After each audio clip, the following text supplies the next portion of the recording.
Welcome to Flippening, the first and original podcast for full-time, professional, and institutional crypto investors. I'm your host, Clay Collins. Each week, we discuss the cryptocurrency economy, new investment strategies for maximizing returns, and stories from the front lines of financial disruption. Go to flippening.com to join our newsletter for cryptocurrency investors and find out just why this podcast is called Flippening.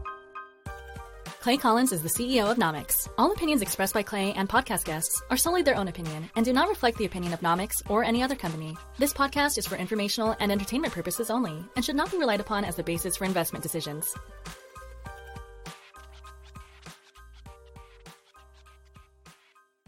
Today, I'm joined by Ed Tolson, founder of Kbit. Kbit is a high-frequency trading firm that's responsible for roughly 0.5% of total exchange volume daily. That's a crazy statistic.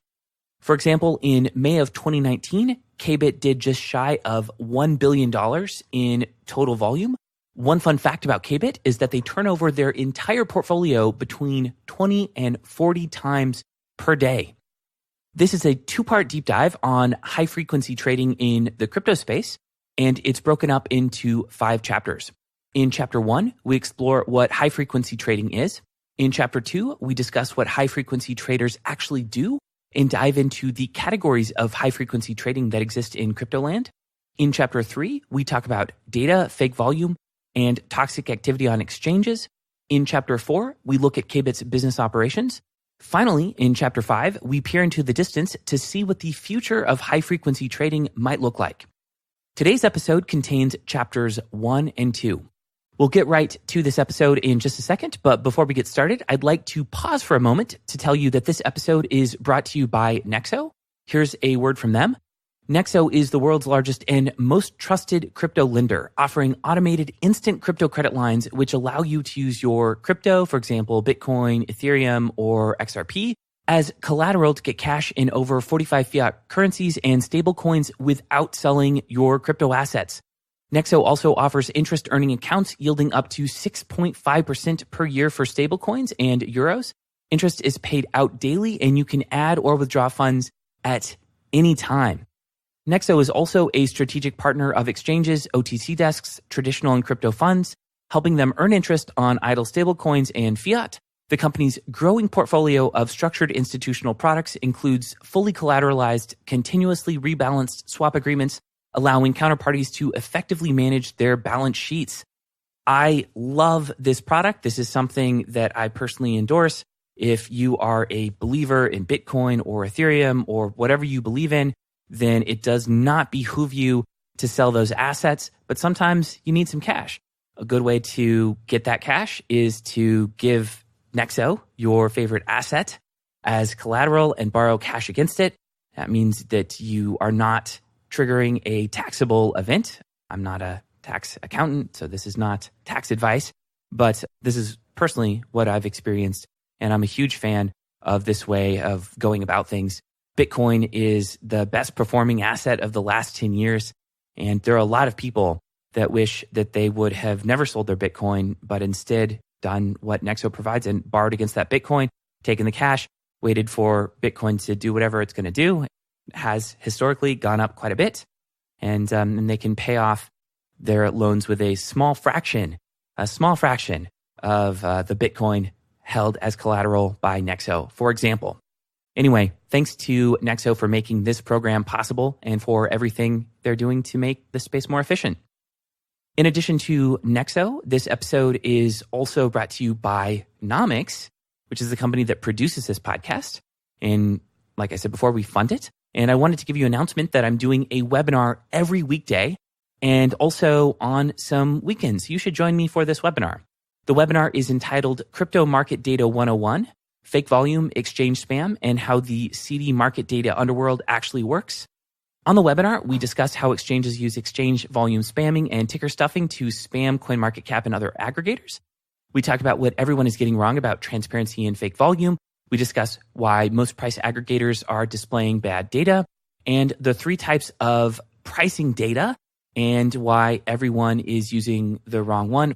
Also, on this webinar, we discuss the 2 transitions that you must make to move from inaccurate crypto data to good crypto data and much, much more. To join me on this webinar, go to nomicswebinar.com. Again, that's nomicswebinar.com. Okay, back to our regularly scheduled program. Here's part one of my conversation with Ed Tolson from Kbit. Enjoy.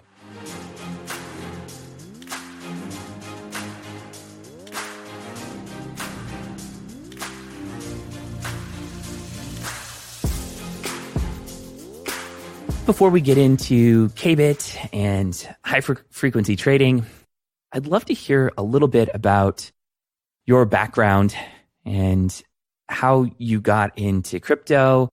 What's your story in finance up to the point that you started Kbit? Like, it's not the average person that decides they want to start a high-frequency trading firm in crypto. I think of myself as a computer scientist first.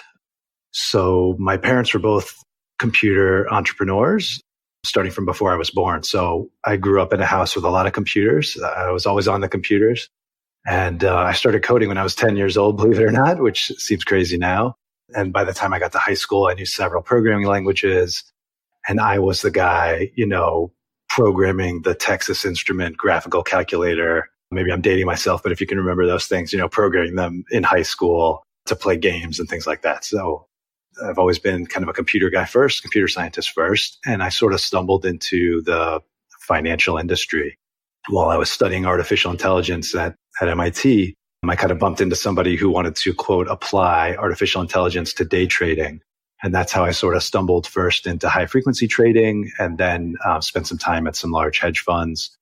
That's kind of how I spent my career, is this intersection between computer science and investment and trading.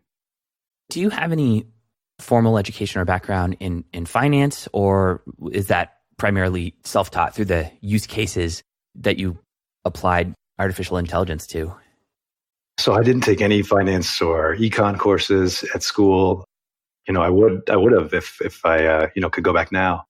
So I learned everything kind of on the job. I got some certifications along the way, but yeah, mostly it was kind of on the job training and learning from others and also some experimentation and trial and error. Does artificial intelligence currently play a significant role in the work that you do as a high frequency trader, or are there other rules that you primarily deploy? It sort of depends on the definition of artificial intelligence. So if we're talking about fitting or machine learning, there's a component of that. But really the business of high frequency trading, or probably most kind of systematic trading, is a lot. I tell people it's a lot of boring work. There's a lot of pipes and plumbing and gears and mechanics, and it sounds really sexy. And we trade a lot of volume. It sounds super exciting. And we build trading models. And that part is, a lot of fun. But, a really high percentage of the work and the skill set is sound engineering, robust thinking through error cases and use cases and things like that. It looks like you started Kbit in 2017. Prior to that, you were director of trading technology at Citadel. What was the impetus for you taking the leap? Where were you at when you decided to found Kbit? It was fortuitous and sort of unintentional. So I was on a garden leave period and was basically looking for a side project and something to do to kind of keep my skills fresh and keep myself interested and engaged and in the markets. And I thought crypto would be a fun place to do that. So I really started basically messing around, and I was applying technologies because I wanted to learn them, not because I thought they were going to be the best fit for the job and things like that. But the timing was really great. And I was kind of in position for the kind of 2017 craziness that happened. And it kind of exploded into an actual business instead of a side project right in front of my eyes. So that wasn't really my intent. That wasn't my intent at all when I started it. But it quickly became a real business. In the early days or the first days of Kbit, was it just you in your house or in an office somewhere with a computer, or did you have a co-founder? Did you raise venture capital? Or is this just purely just like you did something, seemed to work, so you're like, let's recruit more resources to scale this? Yeah, it was just me for a long time. And with hindsight, I probably underinvested in that way. Like I said, I started as a side project. I put a small amount of capital into it. and got up on a few exchanges. And before I knew it, I was doing material volume and material revenue, and it just kind of reinvesting that and continuing to deploy and expand. And I was working solo for the first year and a half or so until late 2018 or second half of 2018 when I started to add to the team and hire a few people. Let's kick off chapter 1 of this deep dive, which is an exploration of high frequency trading, liquidity, market making, whatever you want to call it. There seems to be many names for the universe of things, or the constellation of things that you do. How do you describe what you do to folks who ask? Yeah, it's tricky. So lately, at least, I prefer the term high frequency trading. I think that's the most applicable. It's the best analog from the non-crypto, traditional financial markets. We run a very high turnover, high Sharpe strategy, which means high risk adjusted return, high trading volume every day, and capacity limitations, meaning I can't just put 10 times the money in and get 10 times the dollar amount out. The profits or the scale is really generated through engineering and research, and not just through putting more capital in. So in all those ways, it's very much like a traditional high frequency business from the stock or other markets. Did you run high frequency trading systems at Citadel? Was that a large part of what you were doing there? Like, were you essentially taking the skill set you had at Citadel and mapping it onto crypto, or were you doing a lot of general work around trading systems, and then you decided you wanted to double down on high frequency trading? At Citadel, I was a part of the asset management team, which is the hedge fund business. So it was more about doing very huge trades and how to get the best execution for that. It's very analogous, or there's a lot of overlap there, but it wasn't the same. It wasn't the same business by any means. Got it. So that was sort of around strategizing around executing large block trades without burning through order books and increasing prices or decreasing prices when you're selling, et cetera. Is that accurate? So yeah, it's about how to get the best execution on large trades. Although it wasn't, 100% mapping on of that skill set to this one, it was primarily around trade execution, and that skill set is what mapped is what you took to your current business. Yeah, that's right. Yeah, it's about trade execution. It's about how and when to post liquidity versus take liquidity, to sort of optimize the microstructure of the market. So, a lot of overlap, but not by any means the same thing. This is sometimes a difficult question when you live in a world to actually define the term that's the umbrella under which you perhaps operate. But how do you define high frequency trading? Yeah, so it's a term that means a lot to different people. For us, if you're turning over the portfolio, we turn over the portfolio 20, 30, 40 times a day, that's high frequency. Probably the best way to explain it is anything that meets that definition, that kind of turnover is probably high frequency. And then there are different types of high frequency strategies, the kind of most basic or traditional of which would be on exchange or on lit venue market making, which is to say posting bids and offers and trying to profit from the bid offer spread, which is the difference between at which people can buy or sell the asset. So you mentioned that you're turning over the entire portfolio 20 to 30 times per day. During a previous conversation, you mentioned that you're executing a trade every 1.5 to 2 seconds. Another thing that you said that was pretty interesting was the percentage of overall trading volume that you estimate that you're responsible for. Could you share that with us? Yeah, sure. So in the crypto spot markets, which is the non-derivative markets, we believe we're north of 0.5% of the bona fide, non-wash trading volume. To put a specific number to that, in last month, which was May 2019, we did just shy of $1 billion of total traded volume. Wow. Congratulations Thanks. on building a business of that size and magnitude. So when you think about high frequency trading as a business, do you have a customer? I could imagine that in some cases a customer could be an exchange or a trader. Maybe it's a token project. maybe it varies on a case-by-case basis, or maybe you're operating like any other trader and the primary goal is not to serve the needs of a customer. It's generally just to generate a return on the capital that you have under management. How do you think about who the customer is, or do you not think about that at all? The core business is, as you mentioned, it's prop trading.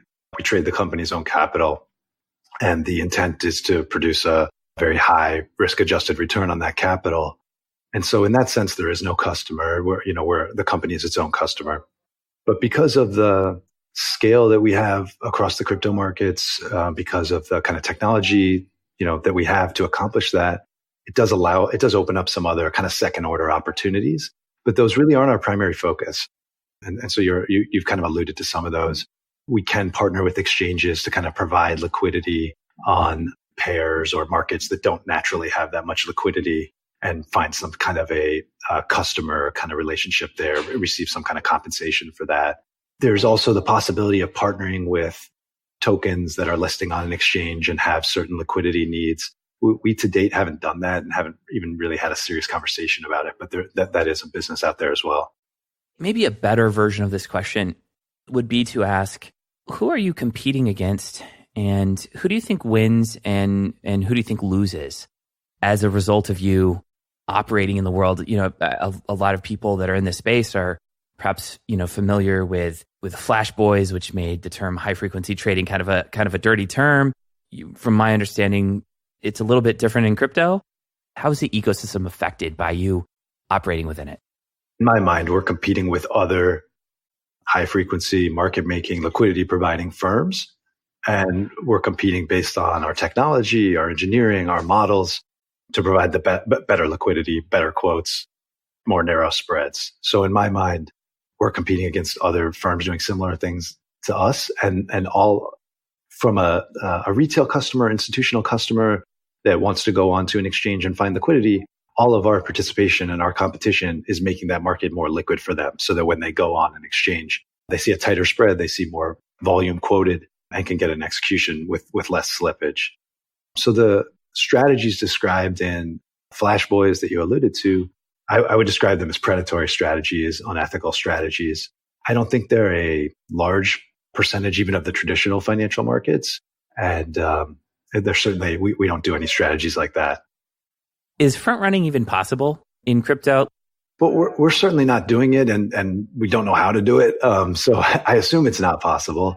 Yeah. So I guess the way it would be possible, you'd have to be an exchange, right? Or have a partnership with an exchange. So if an exchange was trading against their own customers, that's generally considered not ideal and not a good practice. And that's one of the reasons why, is that they could front run and the customer would have very little recourse, or maybe even not know it's happening. In order for you to front run, you'd need a very deep partnership with an exchange. It couldn't be a DEX with open source code. And, I imagine that if that kind of thing were possible and they were okay letting it happen on their platform, they'd probably want to take the profits themselves. For sure. And I can tell you, just as a specific, for us, the vast majority of the orders that we place on exchanges are liquidity making orders. They're orders that are not intended to be filled immediately and cannot be filled immediately. And they're there to provide liquidity. And obviously we intend to profit off them by capturing the spread or some other means. We can sort of prove we're not front running because we're not running. We're not hitting an order. Most of the times when we place an order, we're not getting an immediate execution. We're posting an order to provide liquidity. So in other words, the orders you post are net new orders. They're not sort of created in real time in response to a specific order that exists on the order book. Is that right? Yeah. So the way front running would look is you go to buy Bitcoin on the exchange, and before your order gets processed, somebody else buys it in front of you. And they do that by lifting the offers, that is taking the offers that are currently available. So, and then offering it back to you. And let's say you placed a market order, you're going to end up buying at a higher price than you would have. So the front runner is by necessity placing liquidity taking orders. He's lifting the existing offers and then posting a liquidity placing order that you're gonna lift. When you think about kind of what you do in your business and your strategy, is there a pretty tight corollary in the traditional financial markets? Is this similar to maybe Forex market making? What do you think is the closest analog? I think the crypto markets have some pretty unique characteristics, but it's a lot of things ported over or applied from the traditional markets. There's market making in every market. I've never been really involved in the FX markets, but that's probably the best analog. But I can't speak to it, with firsthand knowledge. But in terms of things, activities, strategies that take place in the stock markets, which is where I have more experience, I think there's a lot of analog there. When you look at folks operating in the traditional stock market, doing high frequency trading or market making or whatever you want to call it, what are you jealous of in terms of what they have, and vice versa? What do you think they would be jealous of you about if they fully understood your business model? What they have is a much larger market, a couple orders of magnitude, right? And so there's a much bigger opportunity set. They also have 100 years of market data history to work with instead of, a few years with very different regimes in each year. And they have mature and meaningful risk models. So you can divide the equity space up into, risk factors, different industries and things like that. That sort of exists in crypto, but it's not at all very mature. And in terms of what crypto has that the traditional stock markets don't, it's kind of naturally an inefficient market. Bitcoin trades on exchanges globally with different regulatory regimes, different customer bases, different time zones. And so it's just naturally a fragmented market, and that creates inefficiencies that we can capitalize on and help to rectify. So they would be jealous of just having those inefficiencies to capitalize on. The inefficiencies have been wrung out of the U.S. stock market, right? So spreads are tiny. You have to beat the speed of light between New York and Chicago to have any kind of an edge. Like, the amount of capital that's been invested, technology that's been invested, like it's a hyper competitive and hyper saturated market to the benefit of retail investors, where spreads are a penny instead of when I started in 2000, they were a quarter or an eighth of a dollar. So it's a hyper saturated, hyper invested market as compared to the crypto market is still quite immature in a lot of ways. Why do you think more high frequency traders from the traditional world have not moved to crypto? I'm somewhat deep in the space. I personally can count on one hand the number of crypto high frequency traders. There doesn't seem to be a lot of them, or at least they're not trying to advertise very broadly what they do. And you certainly don't. Is it because there's challenges around data and infrastructure and models? What do you think are the largest barriers to entry, for someone starting now? Like, what are the pain points? What are the things that would cause someone when entering this space, maybe from the traditional high frequency trading world, to just kind of give up, pack their bags and go home?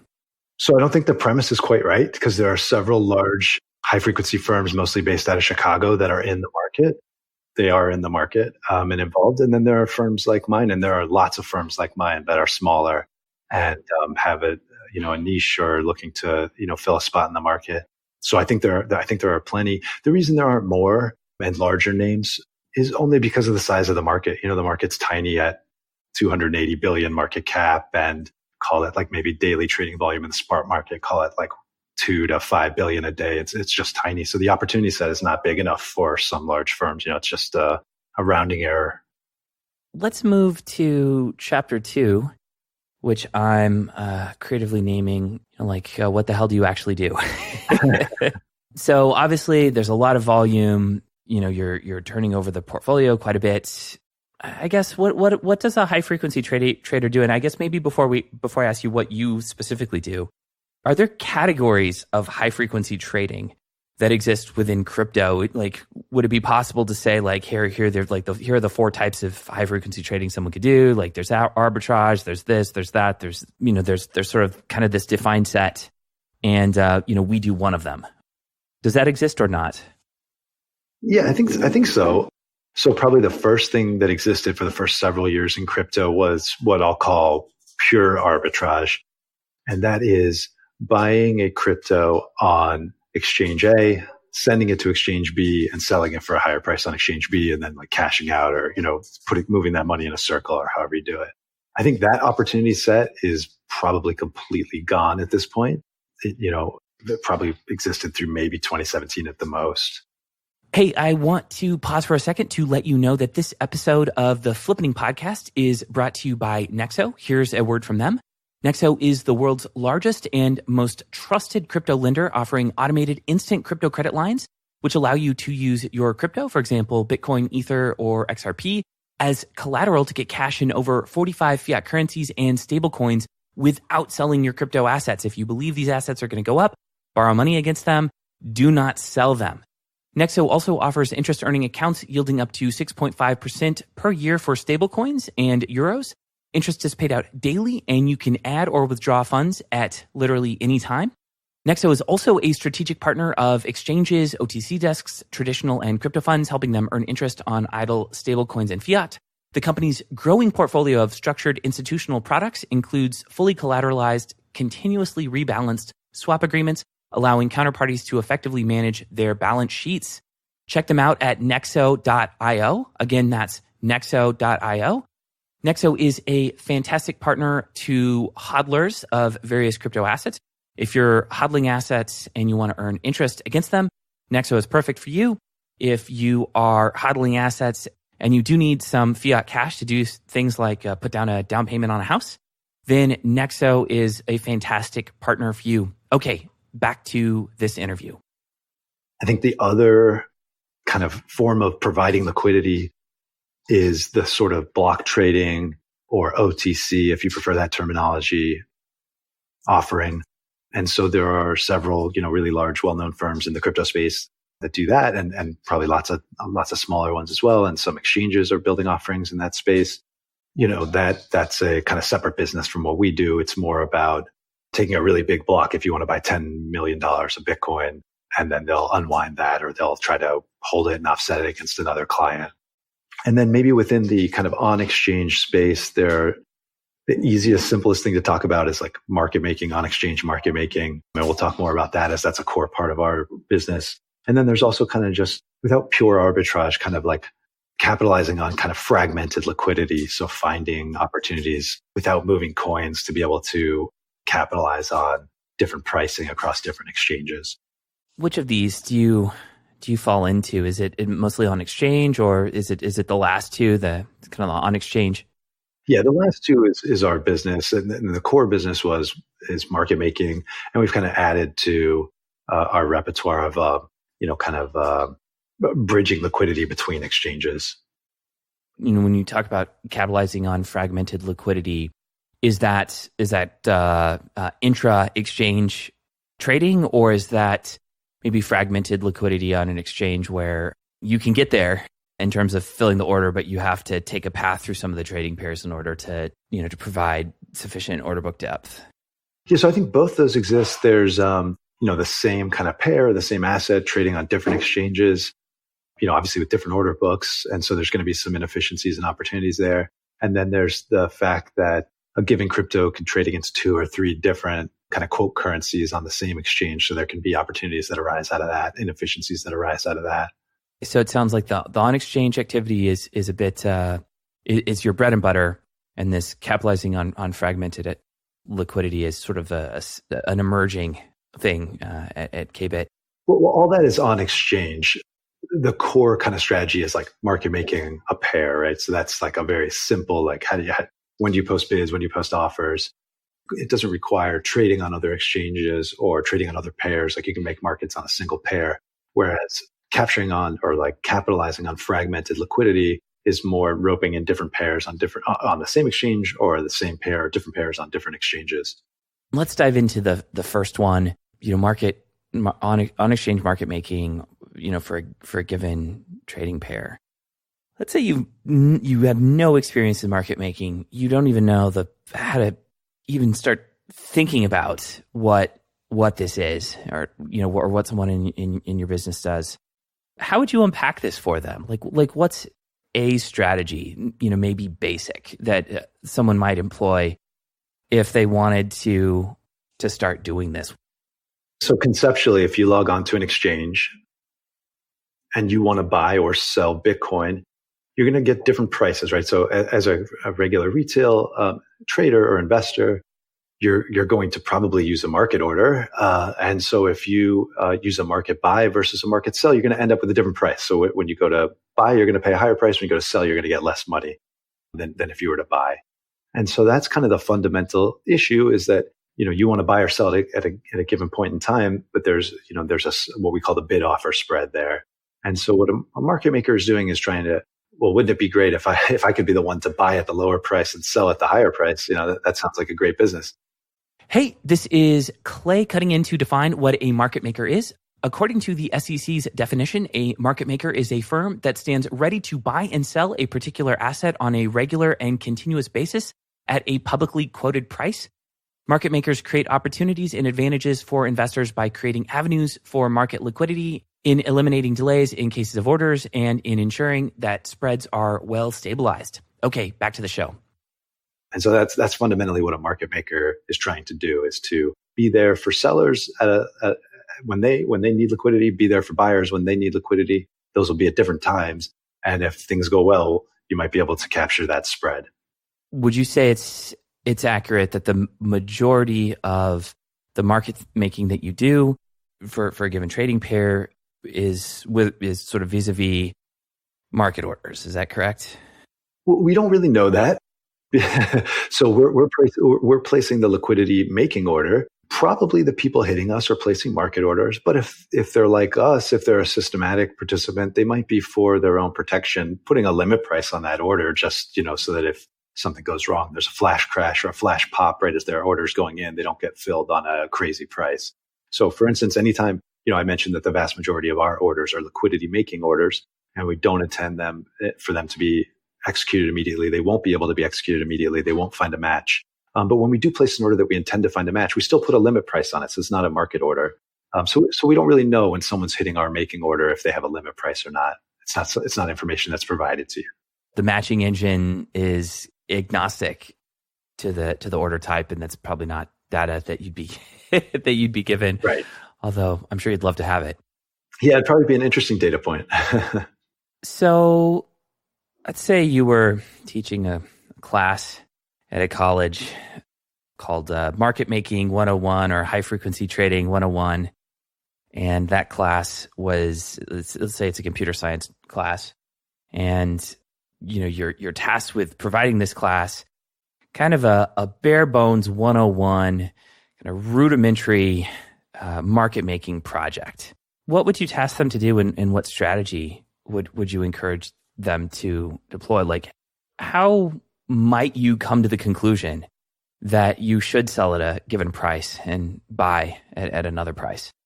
Let's work through a single trade, and we'll try to keep it simple and kind of illustrate the concepts and mechanics of what's going on here. So let's say that we're trading on an exchange for Bitcoin, and we want to make a market. We want to make that market. It's Bitcoin versus dollars. And what we'll do is we'll place both a bid, and that is we'll be willing to buy. We'll place an offer. We're willing to sell, and we'll put a price difference. Maybe that price difference will be $1 or something. And our hope is that before the price of Bitcoin moves by too much, both of our orders will get filled. So if our buy order gets filled, our sell order gets filled, we're back to our original position, but we made $1 because that was the arbitrary price I said that we'll put between our bid and our offer. That's how the trade goes if it works out well for us in this kind of simplistic example. But unfortunately, if before both of those orders get filled, if the price of Bitcoin kind of drifts up or drifts down or moves up or moves down rapidly, we're going to have a bad outcome. And that bad outcome is just one of our orders is going to get filled. So if the price of Bitcoin moves down, just our buy order is going to get filled. And before we know it, we're underwater and we're going to have to eventually sell at a loss. So those are the two scenarios. If we kind of keep it simple and, pretend that it's binary and not continuous, but, we're going to place a bid and an offer. We got to figure out at what price level and at what price spread to place them. And so what are going to be the inputs to that decision? So you can see right off the bat that the more activity there is on this Bitcoin versus dollar pair on this exchange, the more people are trading and placing market orders, the more likely we're going to get filled on both of our orders very quickly. So if tons of people are placing market orders all the time, then our bid and offer are going to get filled right away. And we have very little risk that the price of Bitcoin is going to move one way or the other before we make our dollar. And so that would work in our favor. And all things being equal, that would mean maybe we don't need to have a spread of a full dollar. Maybe it could be something smaller. And on the other hand, the volatility of the asset is not our friend. So if the price is likely at any given moment to kind of swing up or down wildly, then we're that much more likely to have just one of our orders get filled before that price movement happens. So all things being equal, we can see that higher volatility, we're going to want to choose a higher spread. And so those are some of the really basic inputs that you can put together and start to build a model for what is the probability of different outcomes happening and what is going to be my profit or loss in that scenario. Another way to conceptualize it that helps me a lot is to think about options. Because if you put a bid for Bitcoin slightly below the current price of Bitcoin, what you're really doing is writing an option or giving the ability for somebody to sell Bitcoin to the whole market, right? So if the price goes down, for sure your order is going to get filled. So somebody's going to take you up on that option. But if it doesn't move, hopefully you're going to get compensated by somebody filling your order, and you're going to get basically a profit that we can think of there as the difference between the bid price you put and what the current fair price is of Bitcoin. So that's another way of kind of conceptualizing why we're getting compensated or what we're getting compensated for is that time risk of an option, or in options terms, that'd be called the theta value of the option. In most cases, are you placing orders that sit on the book until they get filled, or are you seeing existing orders on the order book and deciding that you're going to pick those off? The vast majority of our orders, especially if we're not in a current position, are liquidity making orders. So we're putting orders out there. We're going to let them sit there. And we did some calculation that, involving some of the inputs, all the inputs I just described, plus some other inputs in terms of what price we want to put that order at. And then as the market changes, either we'll get executed, in which case, we have a new situation to react to, or things will change so much that we say, okay, well, this order doesn't make sense for us anymore. We need to change the price on it or cancel it altogether. Is it advantageous to have at your disposal multiple complex order types at an exchange, or are most of the order types fairly simple that you place? Yeah, we don't use those today. So we just place orders. We just place regular limit orders. So from what I've seen in the equity markets, primarily these order types are useful for highly saturated markets. Basically, when you want to kind of jump the queue. So you want to say, okay, well, if the price moves up one tick, I want to be the first person on the bid at the next price level. So it's that kind of thing that only really makes sense in a highly saturated market. So most exchanges don't have orders like that. The only complex orders I think I've seen in the crypto markets are hidden orders or iceberg orders. And I don't think we make use of either of those today. Let's say a competitor of yours, we're listening to this episode of the podcast. What are the types of things that they'd hear you say, or that you could say, that would be completely obvious to them? And what are the types of information or the categories of information that you would deem to be proprietary and not want to be shared with it? Is it your methodology for deciding how to price things? What do you hold close to the vest, and what is sort of common knowledge in this space? I think the trade secrets are exactly that model that we just kind of talked about at a high level, which is what are all the inputs, and then how do you bake all those eggs into a cake or whatnot? How do you stir those inputs up into a decision? That's really the key of it. I see people post on Reddit all the time, oh, I tried to make a market maker on this or that exchange, and I just keep losing money. What's going on here? I'm always posting on the liquidity making bids and offers, but somehow I'm losing money. And, it turns out that if you just put a bid up, if the market goes down, you're guaranteed to get executed. If the market goes up, you probably won't get executed. So the key is in making that decision, and, at what price do I want to put the order? What is the fair market value right now of Bitcoin? That type of thing. What kind of signals am I getting from the order book, from other exchanges, across the planet? That kind of thing is the secret sauce. When do you decide to cancel orders? If there are moments of just crazy volatility, do you cancel, or if you suspect that there will be, do you cancel orders? Under what circumstances do you just halt operations on an exchange? So only for protectionary measures. So, obviously if there's some kind of an outage on the exchange, if we don't think the market data we're getting is good, then, there's absolutely nothing we can do, obviously, or it wouldn't be wise to do it and try to do anything. But generally we, for 2.5 years or whenever I started this, we've basically never been 100% out of the market. We've been out on some exchange because they're having an outage, or we're having an outage with our connectivity to them. But we're always trading 24/7, 365 days a year. But we have protections in place mostly around protecting us from things going horribly wrong. So if we see things happening on a particular exchange, or more likely on a particular pair where we just keep taking losses, or, the balances on the exchange or what on the account are what we thought they were supposed to be, that type of thing, then we, very, very quickly back off and say, well, we can't do anything here. We need a human being to get involved. I imagine you probably have things in place for if the volatility is crazy, like, you've got like a flash crash bot or something that just buys up a bunch of stuff if it gets crazy low. Yeah, that's right. That we don't back off. And I didn't specifically answer that. Like, we don't leave the market because of high volatility. We're in the market during periods of high volatility. It can, as you mentioned, often be, quite profitable. And it's an input to the model, right? So if the volatility is going up, then by all means, we should be quoting wider spreads. If there's a serious flash crash, we're obviously, we're willing to buy, but we're not willing to sell. But, other than that, we're in the market, in periods of high volatility. Do you shift from one model to another when the circumstances change, or is it one kind of omnibus model that takes everything into consideration? Yeah, no, that would be a change. We would consider that a change of parameters, or different parameters flowing into the model. It'd be the same code with, different calculations, give you different results. Are there any questions that I didn't ask that I should have on, on this chapter of what, on what the hell you actually do? The other kind of general category we can talk about is inputs into that model. Besides, we covered volatility, we covered kind of the volume on the exchange.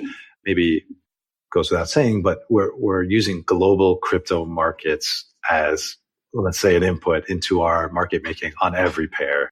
And so when we're making markets on a regulated North American exchange, we are by all means, reviewing and using in real time what's happening on order books in unregulated exchanges in Asia, for example, and kind of all that is flowing in as input. So in that sense, it's a globally integrated market, and we're using the global market as inputs into our model.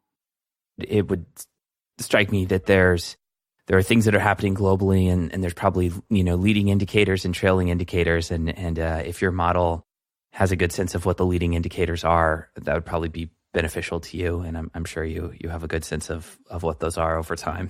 Yeah, exactly. That's right. Related to that, where do changes, in your opinion or experience, where do changes usually show up first? Or is it do you notice that they show up in Asia first and then they come to the US, or they originally in the US? Like when something is about to happen, I guess in a general sense, like where do you see that showing up first? What markets are most sensitive to, what is eventually going to happen with a price? Yeah, the markets are integrated and they're driven by volume. So they're driven by the exchanges that have the most volume, the most legitimate volume, right? Because that's where things are happening. And so an exchange that has $20 million in daily volume is not driving the market, right? So that it's following the exchange that does $1 billion a day in volume. Oh, that makes sense. And there is, as you alluded to, there is a region kind of time zone aspect to it where, well, first off, obviously during Asian hours, the Asian exchanges get a bigger, have a bigger influence. But also there's this kind of like waking up phenomenon that you see in the markets where, kind of North America wakes up, and if something happened in there overnight, they may react to it. So there may be a big move one way or the other. And then Asia wakes up, 12 hours later or whenever it is. And so there are often large moves at those kind of like morning hours in key markets. Putting your models to the side and super proprietary computer science algorithmic knowledge, what do you think about this business that other people might not? Do you think you have a sense of, what the toxic exchanges are, who's fudging data? How do you see this world? What do you think you see in the crypto space that other people might not? We're experts in execution, exchange activity, order book, market microstructure. And so we have relationships with almost all of the exchanges that have material volume. And we have a sense of what's going on there, a pretty good sense of what's going on there. So we have a pretty good feel or figure for where wash trading is happening, what percentage of volume is wash trading on various exchanges. We're experts in that kind of what's really happening on exchanges and where is volume. There was the Bitwise report that came out and reported like, these are the 10 exchanges that have volume for Bitcoin. And I was like, well, I think you missed one. Other than that, this looks pretty good. Was that one liquid? It was liquid. And then I think I remembered I realized that they were excluding JPY. But they also missed, joking aside, they also missed a couple top 40 exchanges that I won't name, but that have material real volume, but some inflated volume. But they have much higher volume than the bottom, 5 on their list.